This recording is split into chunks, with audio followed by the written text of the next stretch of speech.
let's draw an ice cream cone. Artsy with Mariah.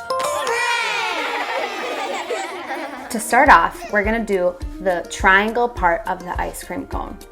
And then we're gonna add little squiggles at the top where our scoop of ice cream is gonna sit. We'll do one big scoop today.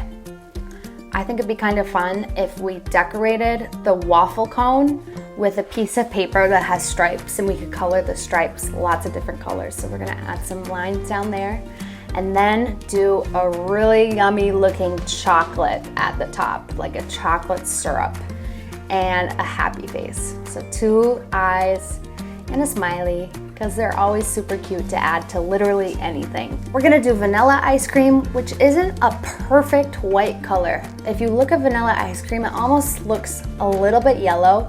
So I picked a color that is just slightly yellow, and then I did that chocolate sauce in a nice deep brown.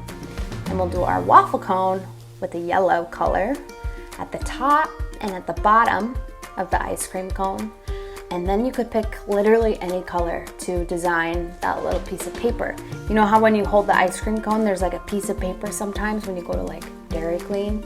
So we'll add that, and we'll do blue. I think that's kind of fun. Maybe we'll do pink. And there you have it. You can draw an ice cream cone in literally any color combination that you want. Today's featured artist is Mariah from Minnesota. Look how cute her butterfly is. If you want to be the next featured artist, ask an adult to submit your photo to artsywithmariah.com. If you like this video, make sure you subscribe to this channel, and I'll see you in our next video.